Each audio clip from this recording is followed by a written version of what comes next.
Salam sejahtera dan salam perpaduan. Terima kasih kerana memilih channel ini. Jangan lupa tekan subscribe dan tekan tombol lonceng untuk mengikuti info terkini. Sudah 3 tahun pelakon Sharifah Sakinah disahkan mengidap penyakit ADHD yang merupakan sejenis gangguan mental dengan kesan hiperaktif serta tidak mampu memberikan tumpuan. Namun dia berusaha menyalurkan energi positif di dalam kehidupannya dengan menerima kekurangan diri, menjaga diri dan menyayangi dirinya. Bahkan dia juga banyak terlibat dengan program-program perkongsian tentang penyakit ADHD sejak kebelakangan ini. Untuk tahun 2023 ini, saya mau terlibat dengan banyak program-program sebegini. Dulu saya hari-hari bekerja, sibuk cari duit. Tapi sekarang ini saya mau memberi semula kepada masyarakat berkongsi tentang penyakit ADHD ini. Sebab saya tahu masih ramai di luar sana yang tidak tahu apa itu ADHD dan ada juga yang tidak menyadari bahwa mereka sebenarnya mendapat penyakit ini.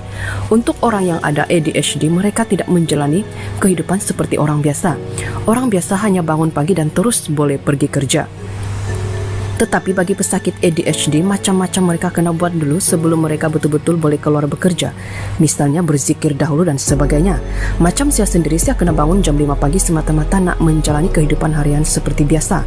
Ada kalanya nak buka penutup botol pun saya bergelut melakukannya. Jelas Sharifah Sakinah lagi, bagi golongan urban mungkin mereka tidak hadapi masalah untuk memahami ADHD yang mereka alami. Sebab mereka jenis terbuka dan sentiasa bercakap dengan diri mereka kepada kalangan keluarga atau rakan-rakan. Tetapi kebanyakan pengikut media sosial saya, mereka ini terdiri daripada pelbagai golongan dan mereka juga bukan jenis yang mahu berkongsi masalah kepada orang lain. Mereka hanya akan tahu mereka ada masalah bila mereka sudah mula diserang anxiety atau tekanan. Bila buat pemeriksaan dengan doktor, barulah mereka tahu rupa-rupanya mereka penyakit gangguan mental, katanya. Namun Sharifah Sakinah juga berpendapat siapa-siapa yang mendapat gangguan mental haruslah mendapatkan rawatan daripada doktor dan ahli psikologi. Memang kita boleh kongsi apa yang kita alami ini dan cara-cara menanganinya dengan orang di luar sana. Tapi apa yang sesuai atau berkesan untuk Anda mungkin tidak sesuai atau berkesan untuk saya. Dan apa yang sesuai dan berkesan dengan saya pula mungkin tidak sangat-sangat membantu orang lain, katanya. Biarpun sekarang ini Sakinah sudah mula mengadaptasi dengan ADHD, namun dia mengakui dia terpaksa hidup dengan penyakit itu bersama pengambilan ubat-ubatan. Pesakit ini tidak boleh sembuh sepenuhnya seperti sedia kala.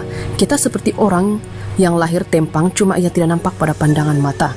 Tapi orang-orang yang benar-benar tempang tidak dilabel sebagai suka meraih perhatian seperti mana pesakit ADHD ini, sebab mereka mengalami tempang dalam otak.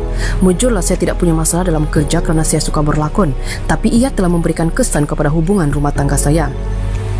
Dalam tempoh 7 tahun, saya telah berkahwin 2 kali dan bercerai. Tapi saya juga tidak mau menjadi seorang toksik dan narsistik dalam hubungan. Saya kena berundur sebab pesakit ini tidak tahu bagaimana hendak mengawal emosi kita. Bila kita tidak tahu hendak mengawalnya, kita akan berpaling dan mencari Tuhan dan mendekatinya. Itulah hikmahnya, katanya lagi. Saya tidak malu untuk memperkatakan tentang soal kawin dan cerai ini sebab saya tidak mau jadi fake. Apa yang perlu saya buat, saya akan buat. Saya tidak mau menyeksa diri.